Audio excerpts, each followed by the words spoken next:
Good evening, ladies and gentlemen. Welcome. My name is John Leahy. I'm the Director of Music for the Music Department here at Millburn Township Public Schools. Thank you for joining us this evening. We're hoping it goes off without too many glitches. It's a different platform for us than we've used in the past.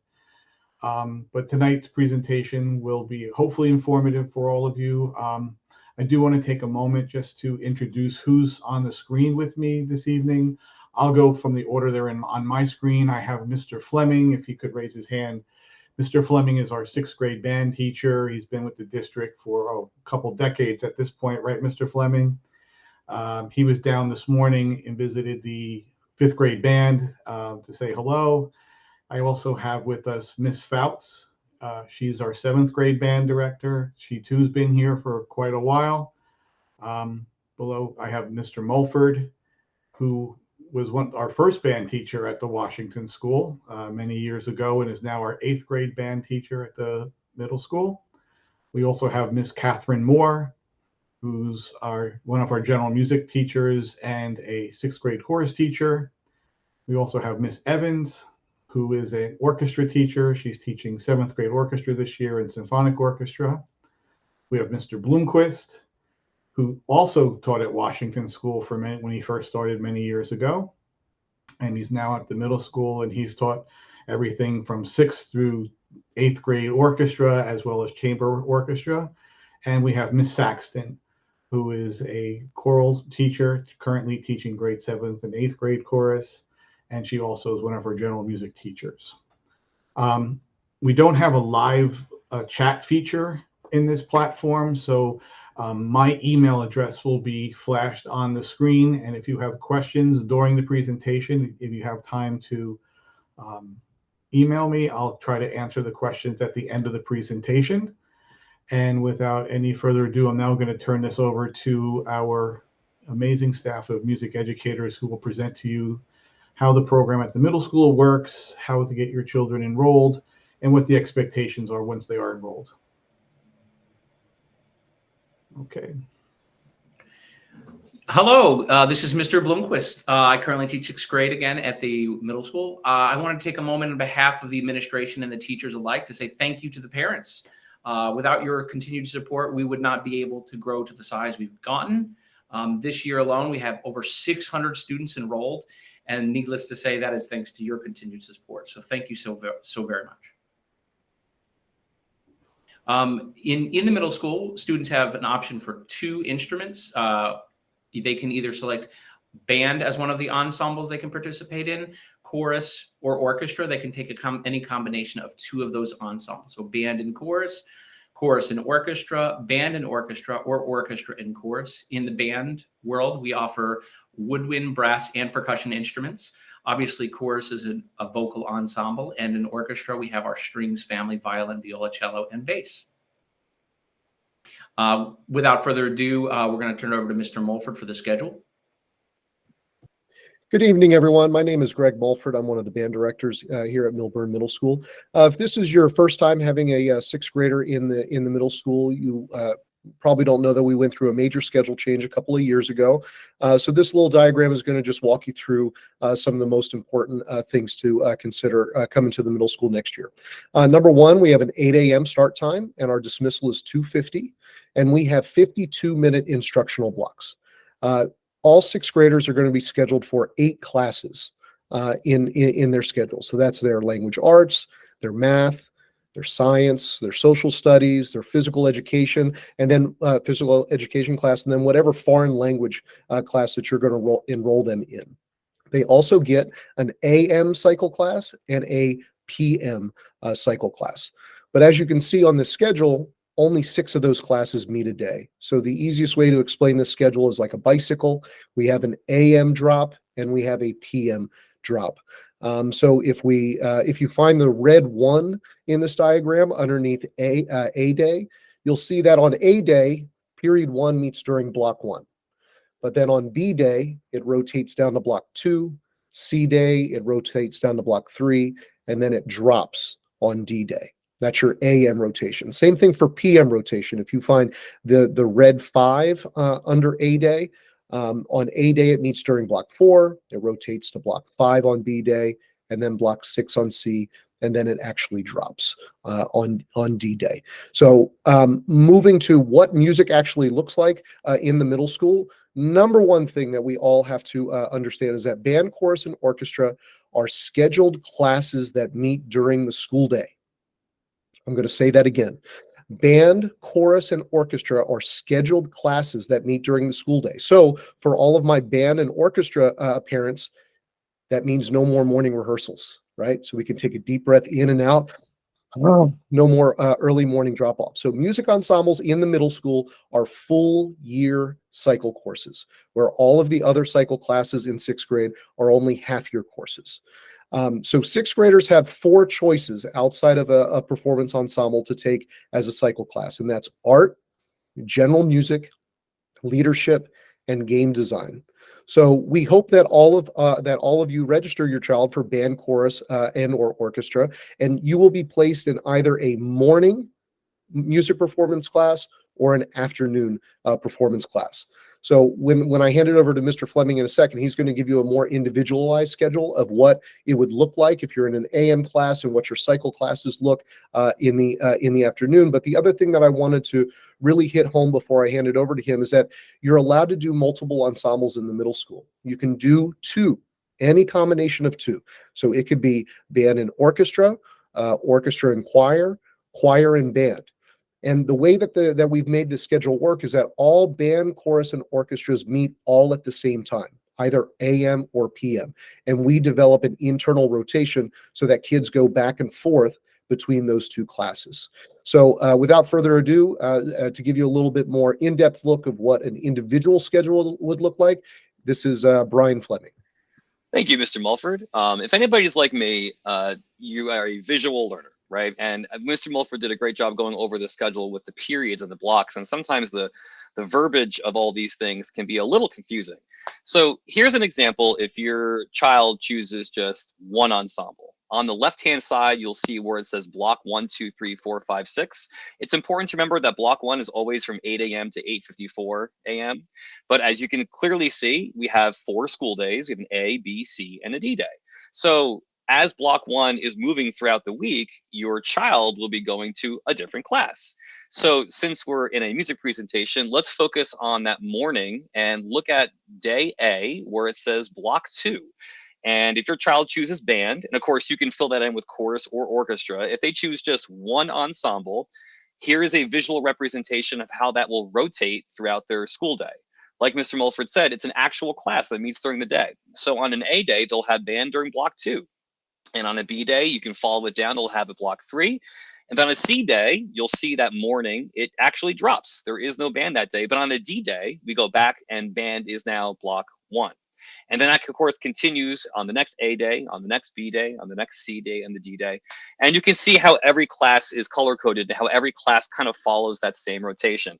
It might look like a lot, but I have to be honest with you, the kids are really good with this. They actually grab onto it pretty quickly. And by the second week of school, it's surprising how really well they are at following the schedule and navigating themselves through the school building. So that's if they're in one ensemble. Now, as Mr. Mulford said, you can take up to 2 ensembles. So if we take that same block and we say your child is doing, let's say, orchestra and chorus. Well, you're going to see on an A day, if they have it in the morning, it's still on block 2. But what we've done here is we've highlighted the word orchestra, because maybe on that A day, your child will go to orchestra. And then on the B day, even though that music class goes to block 3, they'll be scheduled for those 2 ensembles at the same time. And as we said before, it's an internal rotation. So then the student will then alternate and then instead go to chorus that day. On the D day, when that music cycle comes back on block 1, they go back to orchestra. And then on the repeat of that school A day, you'll see if you navigate yourself through that block 2, they don't go to orchestra that second time, they go to chorus, and they keep flip-flopping and they go back and forth. So if you see your child's schedule in the fall and it actually has 2 classes, 2 music ensembles listed under that same period, it's okay, that's normal. And then what we do is we tell the students when to come to those current ensembles. So again, it does seem like a lot, but I have to hand it to the children. They really do a great job on remembering where to go. Sometimes better than us, to be honest with you. Okay, so I think I'm going to go and hand it over now to Miss Evans, who's going to talk about the instrumental lesson program.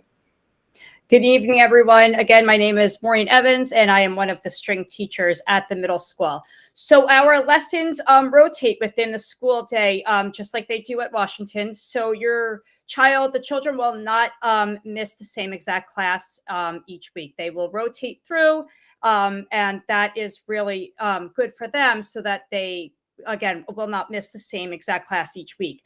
The lessons are part of our curriculum, and they are required to take lessons if they are in band and orchestra. That's a vital part of our program. It's when we get to work with the kids in small groups and really hone in on certain skills. So they are required, lessons are required. They will take them each week. And again, they will rotate them as they do at Washington. And Mrs. Fouts will now introduce our instrumental lesson teachers. Good evening, everyone. For our instrumental lessons, we have specialists on a variety of instruments, and this is where the students will receive training on their particular instrument with the specialist.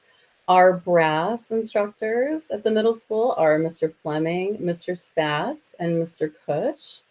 And our woodwind instructors at the middle school are myself, Mr. Mulford, and Ms. Alvarez. We also have our percussion instructor, who's one of our high school band directors. That's Mr. Fabrizio. And for our string lessons, we have Ms. Ho, Mr. Bloomquist, and Ms. Evans. And now I'd like to turn it over to Ms. Moore, and she's going to give you some information about the performances at the middle school. Hi, my name is Catherine Moore, and like Mr. Leahy said, I teach 6th grade chorus as well as 6th grade general music and 7th grade general music, and also direct the select chorus. So just as any class might have tests throughout the school year, our big tests for middle school ensembles are our performances. So all students are expected and required to attend and perform at 2 performances each year.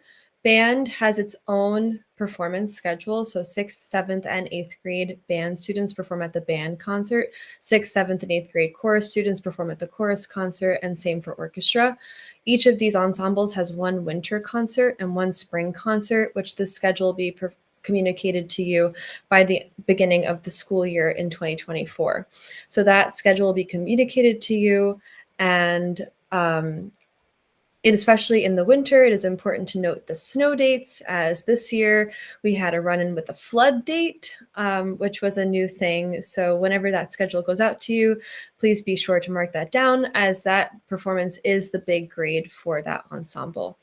So like I said, I am also a select ensemble director, so I'm going to pass it to Miss Saxton, who's going to now talk about the select ensembles at the middle school. Thank you, Katie Saxton, chorus and general music teacher. So in addition to our curricular ensembles, we also offer select ensembles, which are auditioned groups for students when they are in 7th and 8th grade. So auditions for these ensembles take place at the end of the student's 6th grade year. So they could audition for wind ensemble or jazz band, select chorus, and chamber strings. Students must be enrolled in a curricular ensemble for 7th grade in order to audition and be in one of these select ensembles.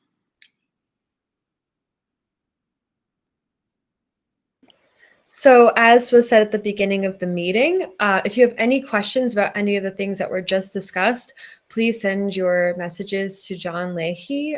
His email is listed on the screen, and he will be able to either address your questions either on this live stream if he's receiving them, or at some point in the future. Thank you so much for joining us. So thank you teachers for helping this happen this evening. We are recording it, so we'll try to post it with Mr. Mercurio tomorrow or Monday, probably Monday. It would be posted. I only received 2 questions, so I will. The questions came up about the grading. How were the classes graded? Who would like to jump in on that? Mr. Mulford, would you like to answer that? Absolutely. So classroom participation is the major factor that goes into all of our grading. So there's 3 components of the grade: classroom participation, their performance at their concert, and then the attendance at their lessons. So this is a big difference from Washington. You know, in Washington, you get I believe it's a 1, 2, or 3 for music. At the middle school, they will get a letter grade, A, B, C, D, or F. We do have to say it's very difficult not to get an A in one of our music classes, but some kids do try very hard not to get an A. But as long as you are participating to the best of your ability, you are showing up to your lessons, and you are performing with gusto at the concert, grading should never be an issue for a music ensemble at the middle school. Thank you. And the second question that just came up was if their child takes more than one ensemble, how many electives is that? It's just one elective, correct? It will meet for the full year, and it just rotates within the same block. So the music department will establish when one of those ensembles meets. They meet concurrently, but your child will be assigned a different rotation. So if they were, like in this example that we have on the screen, this child is signed up for orchestra and chorus. So on day A, they're going to go to orchestra. And then on day B, they'll go to chorus. You know, they'll still have an opportunity to take a cycle art. Like we look at the second part of the schedule down in blocks 4 through 6, you'll see that they could also take like an art cycle class as an option, you know, if they wanted to throughout the course of and then the second semester, art would become something different. Okay, but music would stay the same. Let me just check. Is there anything else? One more just popped in. How do I sign my child up for 6th grade orchestra? Well, that's not just orchestra, band, or chorus. And like I said, you can sign up for multiple. There'll be signups being sent home in the next couple of weeks from the Washington School. Mr. Miller and Miss Roop in particular will be helping with that. Making sure the kids understand how the sign-up process goes. If you have any questions, please reach out to me. A lot of this 5th grade parents will sign up. They'll reach out to me, and I'll set it up through Miss Ward, who handles the scheduling over at the middle school, or Mr. Connolly, who's the principal. So we work together as a team, and we want to make sure that your children get what they want. And that's what we do best here in Millburn. We try to really accommodate the kids and make it a pleasant experience for everyone. I believe that's the last of the questions I have at this time.